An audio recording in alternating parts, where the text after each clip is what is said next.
into the top 8 films from 2025, starting at number 8, The Accountant 2, Dose. Again, I gave this a medium corn with butter with John Barenthal and Ben Affleck. Great action scenes, excellent odd couple chemistry. It's just the main storyline of the crime that they're trying to solve or the mystery that they're trying to obtain and thwart. I mixed those up, but you know what I'm trying to say. Was the not the downfall of the film, but was the of the film. Still great. You can wait for streaming, but there wasn't that many movies that came out that were super great. So this made the number 8. I do hope they make a third one, though. Big surprise! Flight Risk is number 7. I think I'm going to be alone in this. If you don't know right now what this is, Flight Risk is the Mel Gibson directed film about a U.S. Marshal that boards a small plane to transfer a government witness to New York. As they cross the Alaskan wilderness, tensions start to rise, as not everyone on the flight is who they appear to be. This stars Michelle Doherty, Topher Grace, and Marky Mark Wahlberg. This was popping. I was shocked. I thought this movie was going to fucking suck, but it was enjoyable. It's like a bottle episode of this woman trying to figure out how to fly a fucking plane that's never flown before. It's hokey. It's ridiculous, but they play into the hokiness. Topher Grace is excellent in it. Marky Mark's hardly in it. When you're watching the film, you can tell that they shot around his schedule, and you think they'd check on Marky Mark's character a bunch. But the movie gets progressively more and more wild, and that's why I gave it the number 7 spot. You can rent it right now. I'd say don't spend money on it, but definitely stream it when you can. It's super fun. Oh, God, what have I done? What? We're back. Number 6, Havoc. Again, excellent action if you want to go see this movie for action on Netflix. It's got Tom Hardy being a badass with a really terrible American accent, but probably his best terrible American accent. I'm going to rewind that. If you want to see Tom Hardy with a bad American accent, you can see him in Havoc on Netflix with the best of his worst American accents. Seriously, this is my favorite bad American accent from Tom Hardy. The story is garbage, but the action scenes are clutch. Not the first car chase scene with weird CGI. Not the first shootout with weird CGI blood. This movie's filled with CGI blood. But from the nightclub scene on is where the movie shines. That is why you should check this out on Netflix right now. You're cordially invited. We actually hadn't talked about this yet. This stars Reese Witherspoon and Will Ferrell as a woman planning her sister's ideal wedding and the father of a bride-to-be both discover that their destination weddings at a remote resort are double booked. Ah! When both parties decide to share the small venue, chaos ensues and disaster awaits. I gave this movie a medium with butter. Super funny. If you like Will Ferrell, you'll love this movie. This movie was like really dragged through the mud online review-wise. It's really funny. You can check it out on Amazon Prime right now. It's directed by Nicholas Stoller, who's a master at comedy. Forgetting Sarah Marshall, the Neighbors films, and Get Him to the Greek. Very fun film. I don't really have much else to say. Go watch it. I think people are really rough on this movie. Number 4 is Thunderbolts. I was just as shocked as you were. Leading up to watching this movie, I thought it was just going to be another multiverse saga flop. I thought that we weren't going to get good films until Fantastic Four: The First Steps, which is the third to last film of the saga.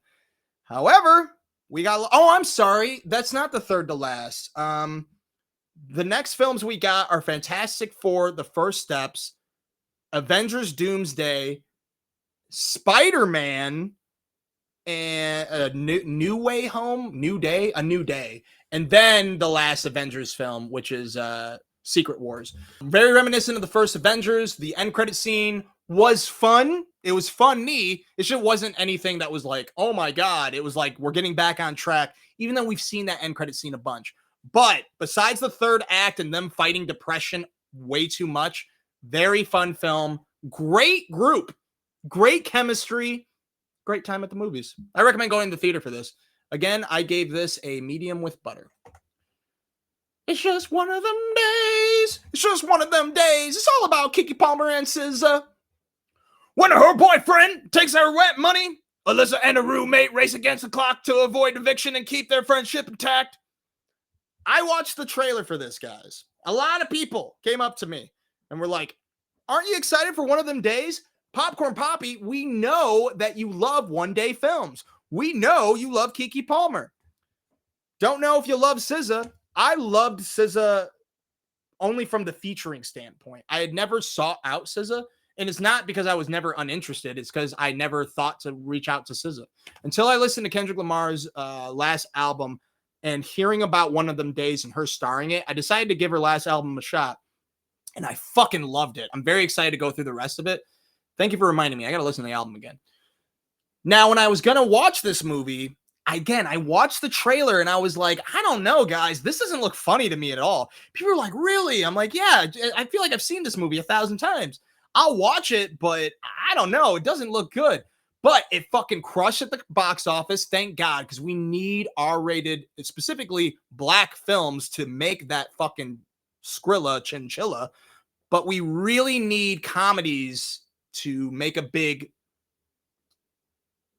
hole in the wall for fucking movie theaters. Sorry, I've had way too much energy drink. Anyways, One of Them Days, poppin'. I thought it was fucking hilarious. I'm so happy that the trailer sucked.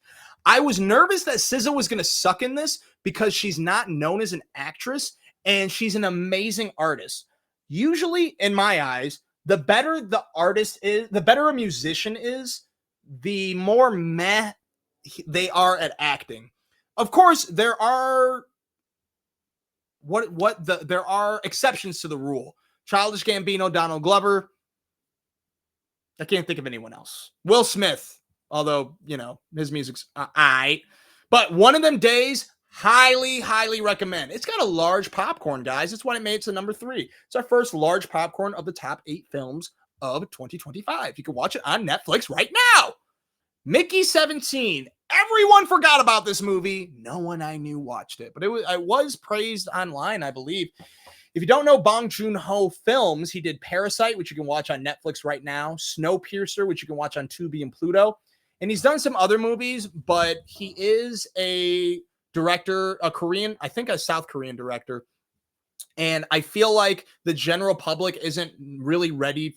My audience isn't really ready for me to go be like, go watch this foreign film. Because I think Americans specifically have a hard time watching things that are in a different language that you have to read, unless it's anime. It's true. It just is. But why don't you ease your way into learning Bong Joon-ho's work and watch Snowpiercer on Tubi and Pluto. It's not comedic, but it's fucking badass, and it is in English. And Parasite on Netflix. Won a bunch of Academy Awards. Then watch Mickey 17, or just watch Mickey 17, because it's popping. Large popcorn. It's by a disposable employee played by Robert Pattinson, who's sent on a human expedition to colonize the ice world, Niflheim. After one iteration dies, a new body is regenerated with most of his memories intact. Don't worry about what I just said. Just know it's a futuristic comedy that has some heavy, dark comedy. Co-stars Naomi Aki from Blink Twice with Channing Tatum. Has Mark Ruffalo in probably my favorite Mark Ruffalo role.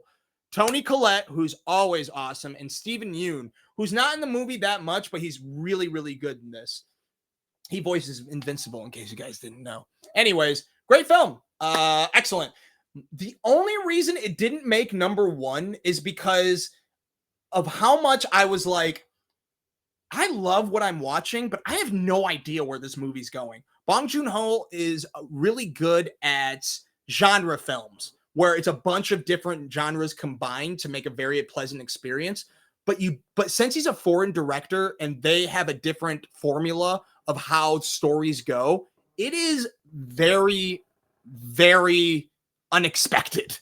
Having said that, I love unexpected. It's just after an hour, 20 hour and a half, I'm like, okay, guys, you guys got to tell me, give me a hint at where this is going.